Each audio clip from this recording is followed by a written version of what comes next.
Let me stand guard for a while. You've been up half the night.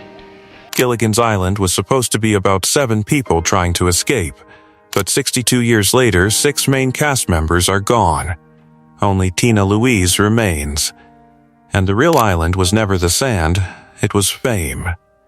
This is the Gilligan's Island cast then and now in 2026, and the answer to who's still alive is more haunting than fans expect. Rerunner of all series, I think. Yeah. Now, was Gilligan... Bob Denver died at 70 after cancer-related complications. Hale Jr. died at 68 from thymus cancer.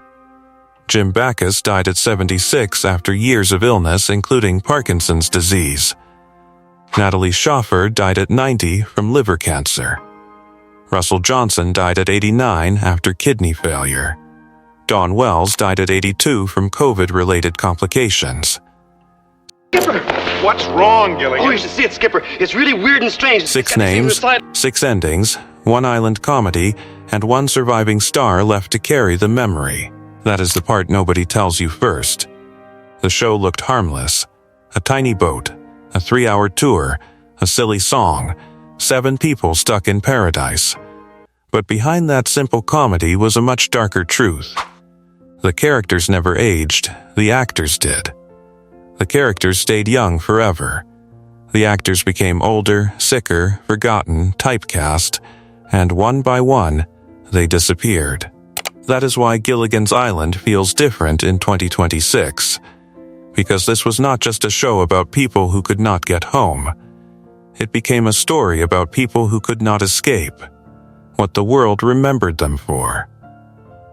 Bob Denver became so connected to Gilligan that millions forgot there was a serious man under the white sailor hat. Hale Jr. played the strongest man on the island. Well, I must say, the skipper has become my alter ego. But even the skipper could not steer his own ending away from illness. Jim Backus played a millionaire, but money could not protect him from the final years. Natalie Schafer played selfish wealth, then left behind something far more generous than her character ever showed. Dawn Wells played the girl everyone wanted to protect, then faced real hardship fans never expected. Russell Johnson played the man with every answer, except the one answer the island needed most. And Tina Louise, the actress who tried hardest to leave the island behind, became the last main cast member still alive. That is not just a cast update. That is a strange ending. A comedy about rescue, where almost everyone is gone. What's this funny-looking thing? Corn? Well, I guess that this is budget corn, This is Gilligan's Island, 62 years later. And after this, the reruns may not feel innocent anymore. The first hard shock is this. Gilligan's Island was not supposed to become immortal. It aired from 1964 to 1967. Only 3 seasons, 98 episodes. That should have been the end, but it was not. The show ended, then the island came back. Again and again and again. In reruns, in afternoons, in living rooms, in childhood memories, in theme songs people could not forget. The show did not die when CBS canceled it. It became stronger. And that is where the trouble started. Because reruns are kind to characters but cruel to actors. Gilligan never gets old. The skipper never loses strength. Gilligan? Gilligan, a husband? Marianne never loses her smile. The professor never loses his calm. Ginger never loses her glamour. The Howells never lose their money. But real people do. Real people age. Real people get sick. Real people lose work. Real people are remembered for one thing, even when they wanted more. And for the cast of Gilligan's Island, fame became its own island. The audience believed the castaways were trapped by the ocean, but the actors were trapped by something much stronger. Memory. That is the part that makes the story painful. Because when a show becomes this famous, it does not only make you loved. It can freeze you. It can turn you into one role, one costume. I got it! joke. One face from a childhood afternoon. And no matter what you do after that, the audience keeps pulling you back to the beach. Now start with Bob Denver. To millions of people, Bob Denver was not Bob Denver. He was Gilligan. The white hat, the red shirt, the innocent mistake, the little buddy who ruined every rescue plan without ever meaning to hurt anyone. But here's the shock. The man remembered as clueless was not clueless at all. Bob Denver was born in 1935 in New Rochelle, New York. Before Gilligan's Island, he had studied political science. He worked as a teacher. He had already become famous as Maynard G. Krebs on The Many Loves of Dobie Gillis. He was not a random man who stumbled into comedy. Start flashing the signal! Start flashing the signal! He understood timing. He understood silence. He understood how to make foolishness feel gentle. That is why Gilligan worked. He did not play him as stupid. He played him as innocent. And that innocence became the cage. Because once America loved Gilligan, America wanted Bob Denver to stay Gilligan forever. That is the brutal part. The character was trapped on an island. The actor was trapped inside the character. And no matter how much time passed, people kept seeing the same young man running across the sand, messing up the rescue, smiling like life could never truly hurt him. But real life was not written like that. Bob Denver returned to the character in later Gilligan movies and specials. We hear and obey. That's why, you stupid robot! He stayed connected to fans. He gave people the memory they wanted. But the role followed him everywhere. And that is where the laugh starts to feel heavier. Because Gilligan's mistake was always the joke. But Bob Denver's reality was something else. Being loved for one mistake over and over again can become its own storm. Bob Denver died in 2005 at the age of 70 after complications related to cancer treatment. The character always survived the episode. The actor did not, and when you know that, Gilligan's little smile does not feel quite the same. But Bob Denver was only the beginning. Because the man who looked strongest on the island had an ending no captain could control. Hale Jr. was the skipper. Big voice, big hands, big heart.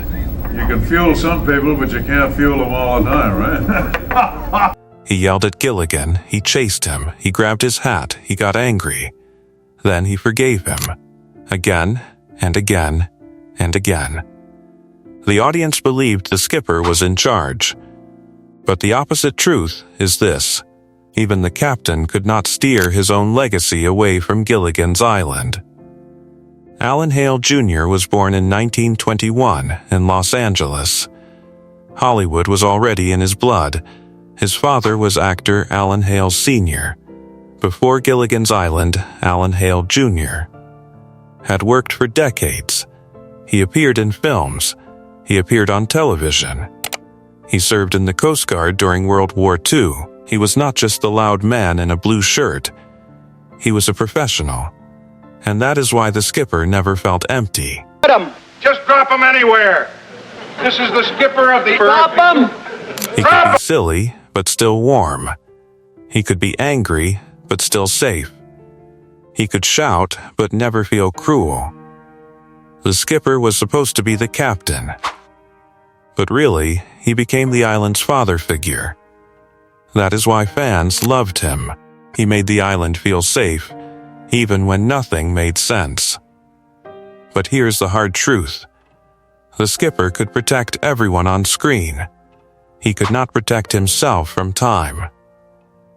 After Gilligan's Island ended, Hale Jr. continued acting. He appeared in later Gilligan projects. He opened a restaurant. He embraced fans. He carried the skipper with more warmth than bitterness, but still, everywhere he went, people wanted that same man, that same laugh. Why should people vote for me? I don't know. Well, think! That same salute. That same captain from the island. Sometimes the role that gives you love also keeps you from being fully seen. Alan Hale Jr. died in 1990 from thymus cancer. He was 68.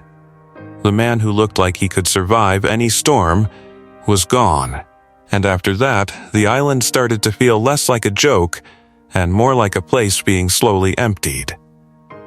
But the next shock is even stranger, because the richest man on the island could not buy the one thing he needed. Jim Backus played Thurston Howell III. The millionaire. A man with trunks, jewels, grand speeches, and the absurd belief that status still mattered, even when he was stranded in the same sand as everyone else. A shark bite a Howell? He wouldn't dare. The audience believed Mr. Howell was just a rich fool. But the opposite truth is this. Jim Backus was one of the most experienced performers in the cast. Before Gilligan's Island, he had already built a serious career. Radio, film, television, voice acting.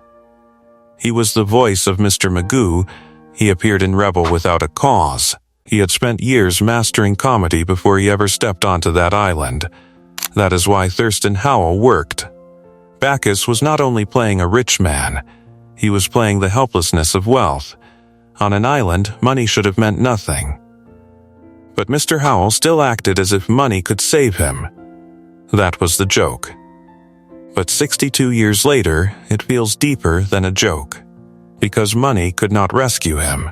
Status could not rescue him. Fame could not rescue him. Don't make them so sweet this time. You want another one? You've had two already. Can't you wait till we're... The millionaire was just as mortal as everyone else. Jim Backus continued working after the series, but his final years were marked by health struggles. He suffered from Parkinson's disease.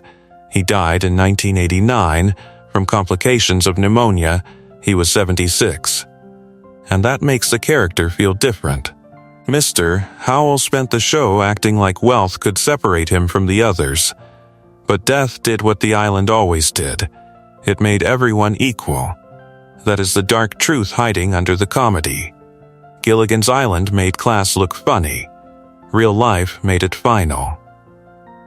And that brings us to the woman beside him. Natalie Schafer, Lovey Howell. Mrs. Howell was pearls, posture, luxury, and expensive disbelief.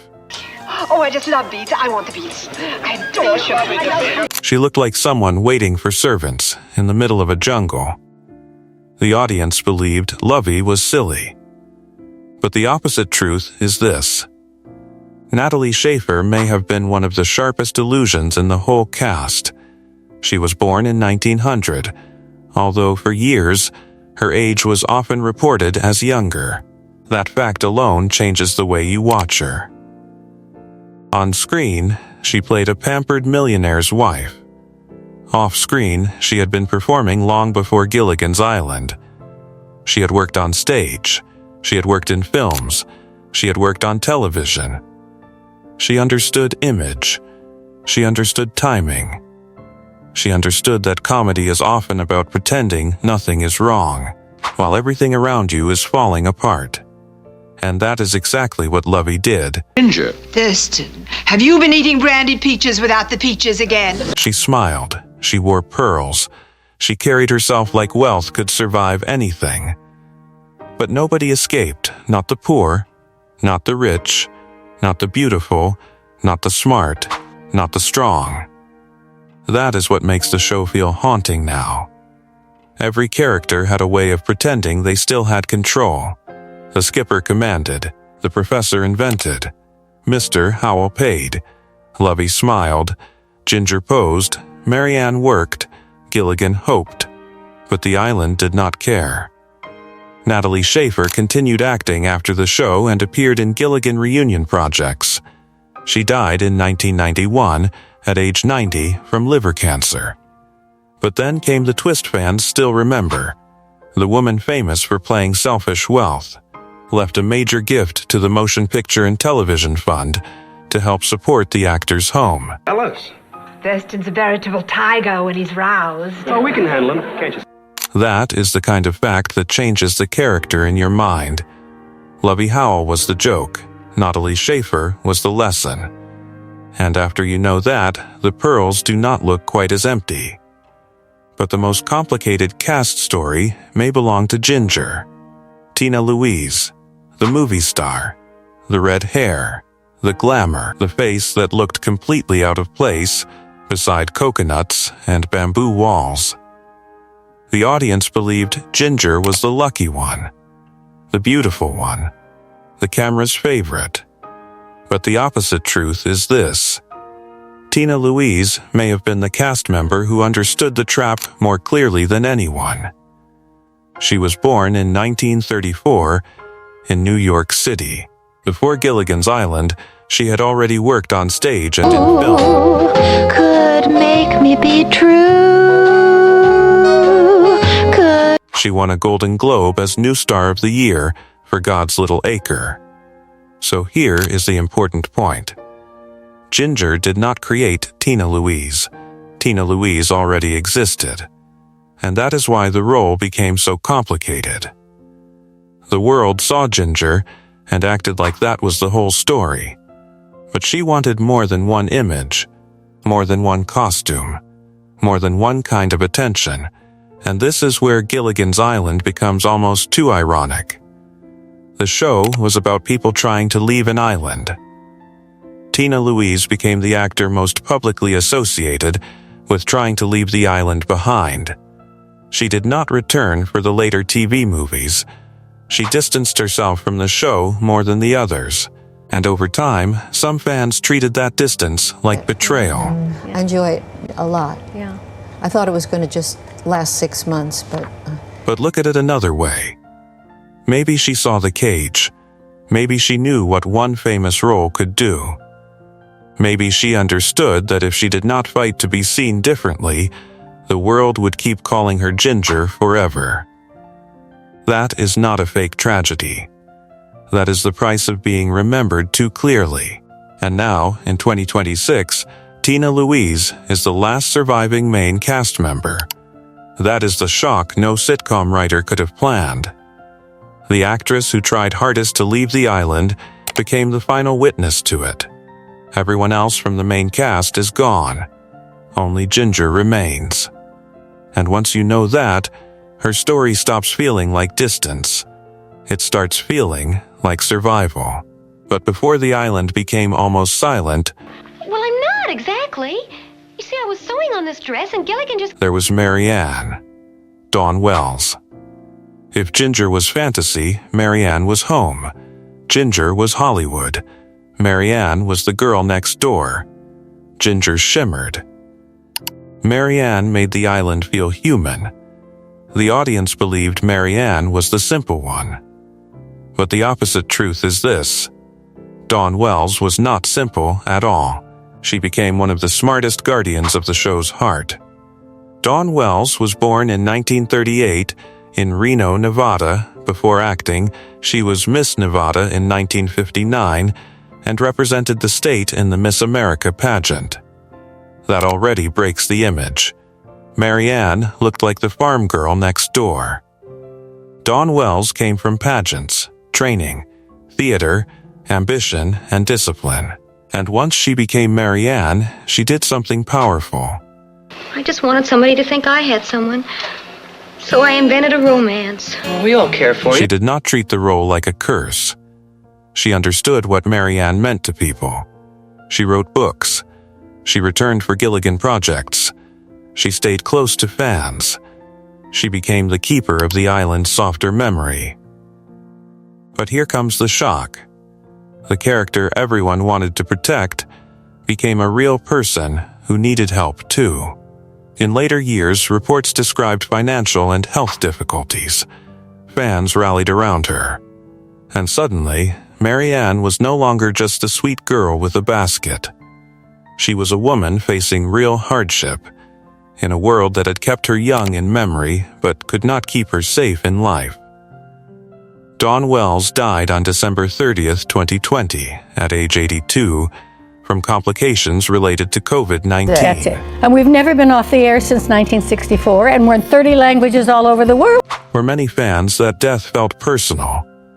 Because Mary Ann was not just another character, she was the gentle center of the island. She made a ridiculous place feel kind. And when she was gone, something in the show changed.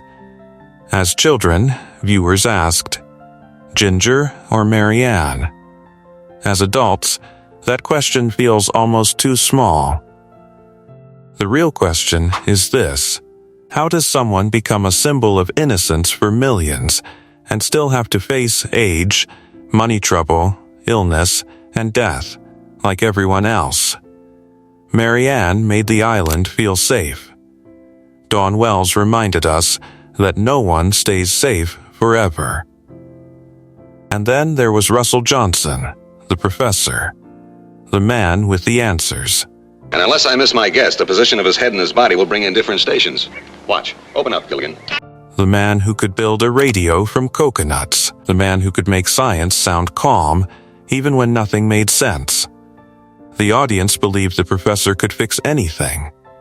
But the opposite truth is this: the one man who could solve almost every island problem could never solve the only problem that mattered.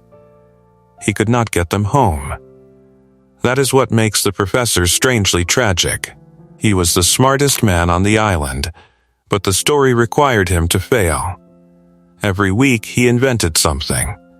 Every week he explained something. Every week he came close, and every week the island remained. Russell Johnson was born in 1924 in Pennsylvania. Before television fame, he served in World War II as a bombardier. And stuff just tumbled out of him. And he would do this grumbling ad-lib. You know, he had played Mr. Magoo. Later, he built a career in film and television, appearing in westerns, science fiction, and dramas. By the time he became Professor Roy Hinckley, he was already a serious working actor. But the role simplified him. To viewers, he became the brain, the calm one, the useful one, the man with logic. And maybe that is why his story feels quiet, but painful. The professor represented intelligence, but television never allowed him the one victory intelligence should have earned. Escape, he could build almost anything. But he could not build freedom. Russell Johnson kept acting after Gilligan's Island and remained loved by fans. He died in 2014 at age 89 after kidney failure. Found a break in the circuit and I fixed it. Well, it was right here on the rock. At the time of his death, he was remembered as the last surviving male cast member. Listen to that again. The last surviving male cast member. The professor had outlived Gilligan, outlived the skipper, outlived Mr. Howell, but even he could not outlast the island forever. When Russell Johnson died, only Mary Ann and Ginger remained. Then Mary Ann was gone. And now, only Ginger remains. That is the final hard shock. Gilligan's Island was about 7 people waiting for rescue. But in 2026, there is no rescue coming. Not for the cast, not from time.